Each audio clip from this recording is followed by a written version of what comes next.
Amém, queridos irmãos? Chegamos à quarta-feira, primeira semana de um novo volume do Alimento Diário, de uma nova série do Alimento Diário, intitulada Palavra, Vida e Edificação, parte 2. O título desse novo volume é Você está disposto a mudar de vida?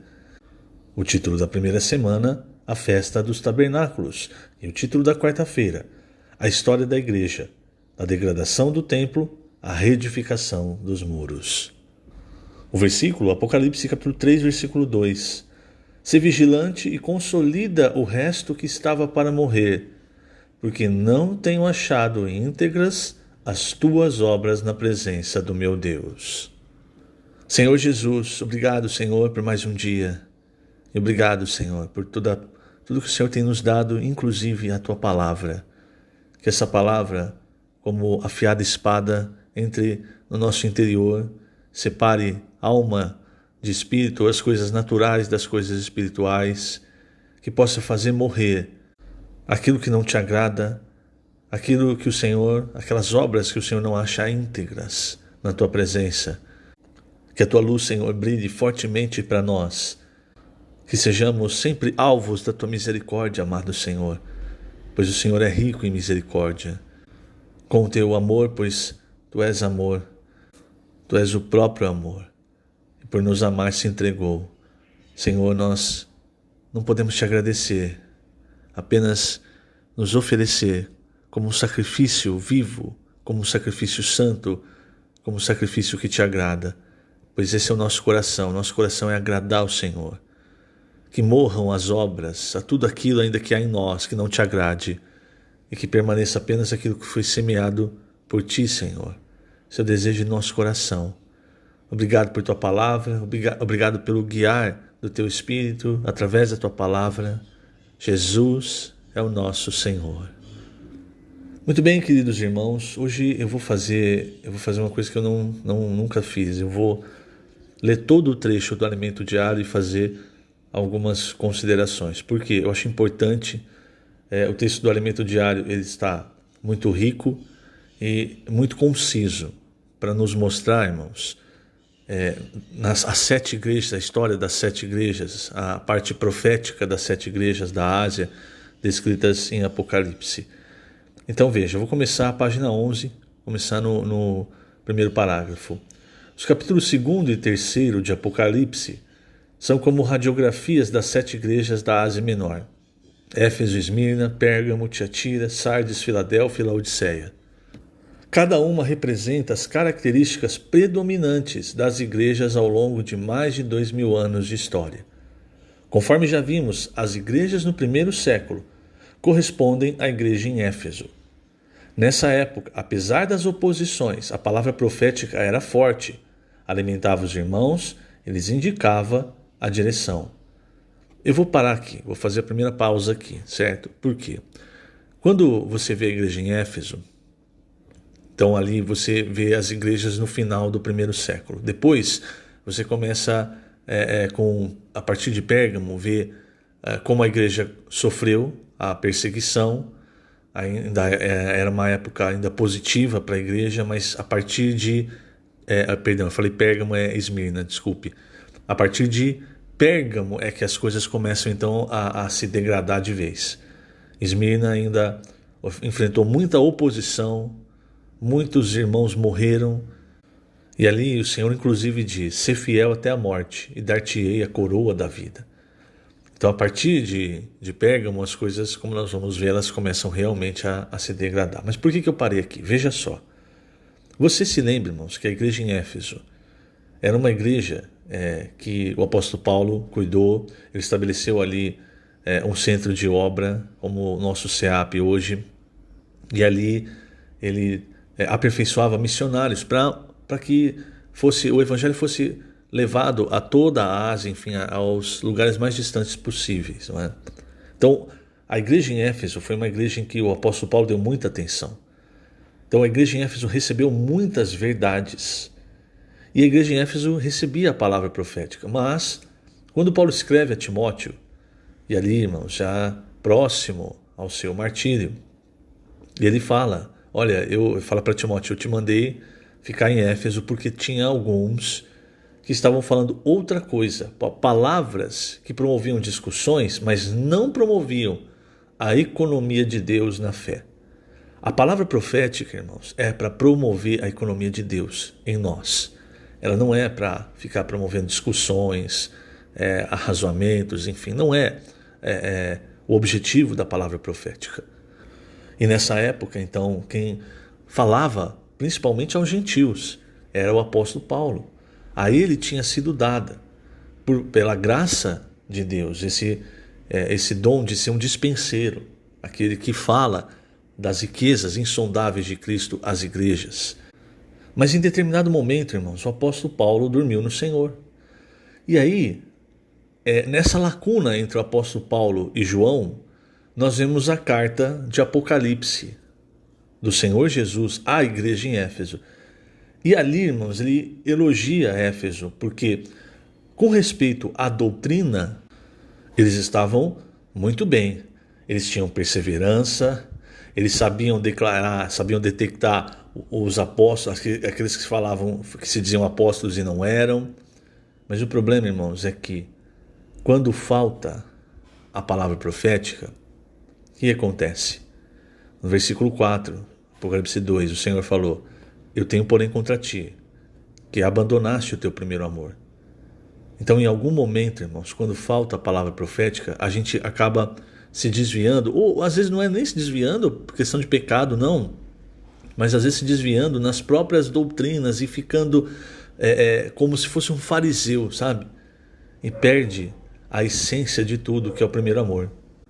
E por que eu estou falando isso? Porque quando você dá um pulo e vê que João, após o seu exílio, após a saída do seu exílio em Patmos, ele vai para Éfeso, e você vê o resultado das 3 epístolas, o que ele escreve nas suas 3 epístolas, você percebe que ali João ajudou, e aí já quem detinha então a palavra profética, o apóstolo que era o responsável, o enviado de Deus, era João.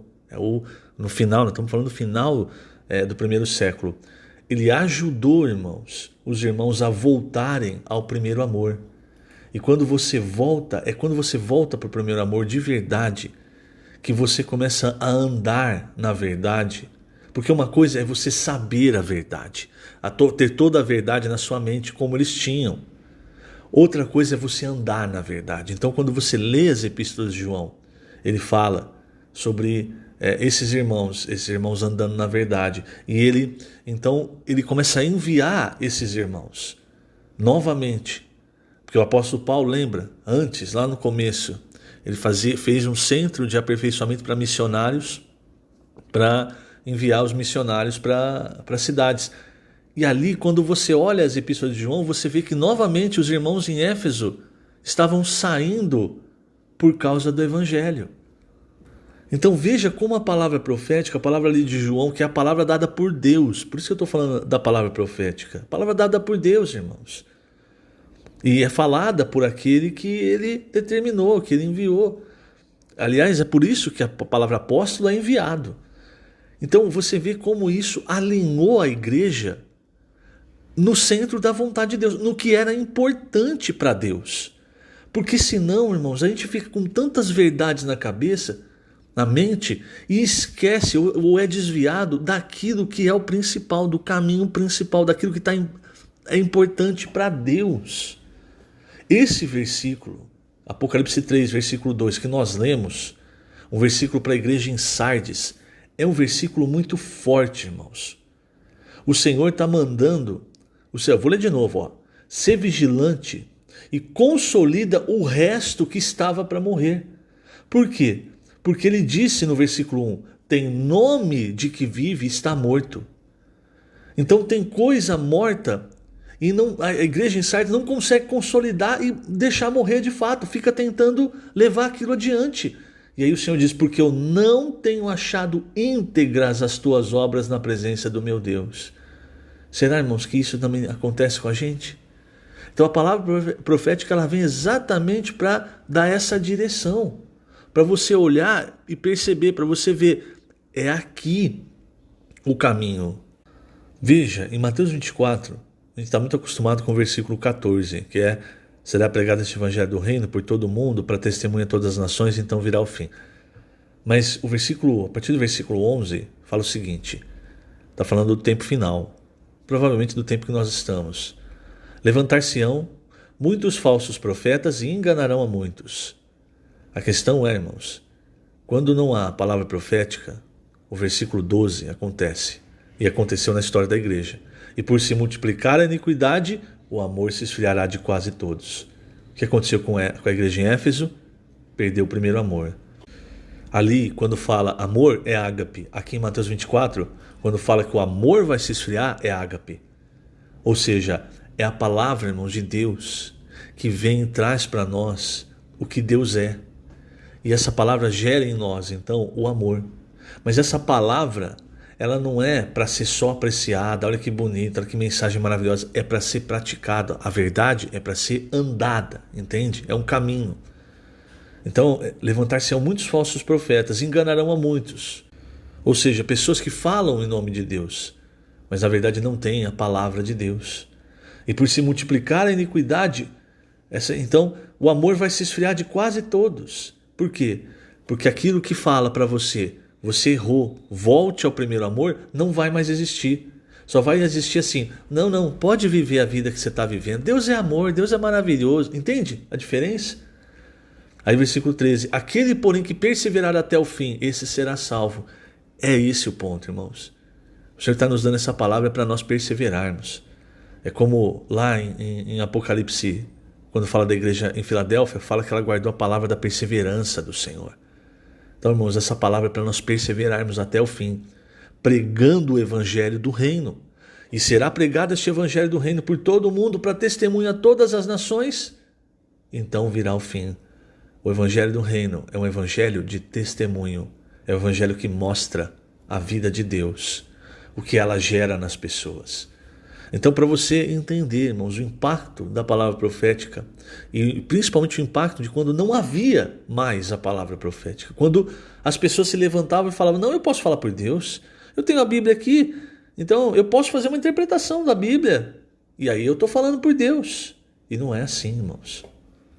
Eu vou continuar lendo o trecho do alimento diário para vocês entenderem o que foi acontecendo durante a história da igreja. Eu estou na metade do primeiro parágrafo da página 11. Entretanto, após João dormir no Senhor, as igrejas não mais tiveram esse suprimento, e a situação tornou-se cada vez mais crítica com o passar do tempo. Pouco a pouco, a igreja abandonou o governo de Deus e se aproximou da política do Império Romano. Essa união se consolidou por volta do século IV, depois de Cristo, quando a igreja deixou de ser perseguida pelos romanos, período da igreja em Esmirna, e se associou ao imperador Constantino. Assim surgiu a igreja em Pérgamo. Por falta de um profeta para dar direção às igrejas, as lideranças passaram a estabelecer uma hierarquia de poder nas igrejas, determinando, por exemplo, que os bispos tivessem posição superior aos presbíteros, apesar de ambos os nomes indicarem a mesma função. O clímax chegou quando o imperador Constantino passou a convocar reuniões de bispos, nas quais ele, um político romano, dava a palavra final na decisão sobre as doutrinas da igreja. Não havia mais o governo de Deus por meio da palavra profética. Você está entendendo? Você está percebendo, querido irmão, querida irmã, através da história, como Satanás foi tirando aquilo que o modo de administração de Deus. Do começo da Bíblia até o final, irmãos, Deus escolhe as pessoas e fala. Isso não acaba no Novo Testamento. No Novo Testamento é o Filho falando, mas ainda falando através de cada um de nós. Esse é o sentido da palavra rema. É o falar de Deus para aquele momento. Exatamente como ele falou para aquelas 7 igrejas, para corrigir a situação delas, com exceção de Filadélfia, a quem ele apenas incentivou que continuasse no caminho que estava. Então veja, quando nós chegamos aqui em Pérgamo, irmãos, o governo da igreja já não estava mais nas mãos de Deus, estava nas mãos de Constantino, imperador romano. Parágrafo 4, página 11 ainda. Daí para frente, a degradação só aumentou e chegou ao topo no período da Idade Média, quando a igreja em Tiatira proibiu que as pessoas tivessem acesso à Bíblia. O resultado foi a disseminação da idolatria entre as igrejas e da prostituição espiritual e física por parte das principais lideranças das igrejas. Segundo a perspectiva do Antigo Testamento, o que aconteceu na época de Pérgamo e Tiatira corresponde à destruição do templo e de Jerusalém pelo rei babilônico Nabucodonosor. A igreja foi devastada e estava desolada. Contudo, o Senhor preparou Martim Lutero e outros líderes espirituais para iniciar a reforma no mundo cristão, dando início ao período da igreja em Sardes. Por meio deles, a Bíblia começou a ser traduzida e publicada em vários idiomas, e as verdades bíblicas foram pouco a pouco restauradas. É como se naquele momento o templo estivesse novamente sendo reconstruído, como na época de Zorobabel. Infelizmente, a reforma não restaurou tudo o que deveria ser restaurado. As obras da igreja em Sardes não eram íntegras ou completas porque as igrejas se perderam em discussões doutrinárias e se esqueceram da palavra profética. Eles tinham acesso às verdades bíblicas, mas não haviam os muros que delimitavam o governo de Deus na igreja. Quer dizer, ainda era o homem tomando as rédeas de acordo com o que ele interpretava da Bíblia. Agora, segundo parágrafo, página 12. Os muros seriam reedificados no estágio correspondente à igreja em Filadélfia. Deus nos levantou como os Neemias de hoje para nos engajarmos na reconstrução dos muros. Como faremos isso? A igreja em Filadélfia sabe e pratica os 3 pontos essenciais na obra de reedificação dos muros. Em primeiro lugar, ela não divide o corpo de Cristo entre clérigos, os que servem a Deus, e leigos, os que precisam ser conduzidos por não conhecer a Deus. Isso é chamado de clericalismo ou nicolaísmo. Deus quer que todos os membros do corpo de Cristo sejam sacerdotes seus para servi-lo. Veja, irmãos, é isso o que o apóstolo Paulo fala em Efésios 4. Ele mesmo, quer dizer, o Senhor Jesus, concedeu uns, não é todos, uns, para apóstolos, outros para profetas, outros para evangelistas e outros para pastores e mestres. Para quê? Não é para que eles sejam maiores, tenham uma posição especial. Esqueça a posição. Deus não liga para a posição. Quando ele estabelece um apóstolo, um profeta, um evangelista, ele não está de olho em te dar uma promoção. Olha, você serviu bem, agora eu vou te dar uma promoção, vou te transformar em apóstolo. Não é isso. O galardão para quem foi fiel é no reino. Aqui todos nós somos servos, mas alguns o Senhor deu mais talentos. E esses que receberam mais talentos, qual é a responsabilidade deles? É ajudar todo o corpo de Cristo, todos os irmãos, a aperfeiçoarem o seu serviço para a edificação do corpo de Cristo. Quer dizer, é ajudar aqueles que ainda não conseguiram desenvolver o seu ministério, porque a edificação do corpo de Cristo precisa de todos nós atuando, todos nós servindo ao Senhor. Então não entenda isso errado, porque Satanás, ele fez o quê? Ele pegou essa verdade e esticou, e aí ele transformou no que nós vemos hoje, nesse sistema de clérigos e leigos. Mas não é isso que Deus quer. Então a igreja em Filadélfia, ela resgatou isso. Muito bem, vamos agora para os 2 últimos parágrafos, por causa do tempo. Página 12, penúltimo e último parágrafo. Então, em primeiro lugar, com relação à reedificação dos muros, isso precisou ser restaurado. Essa verdade em que todos no corpo de Cristo devem servir, devem participar, porque nós somos um corpo. Em segundo lugar, a reconstrução dos muros, penúltimo parágrafo. Em segundo lugar, a reconstrução dos muros na igreja em Filadélfia se dá também pela visão clara da unidade da igreja. Todos os cristãos que moram na mesma cidade são membros do corpo de Cristo. Não dividimos os membros em diferentes grupos.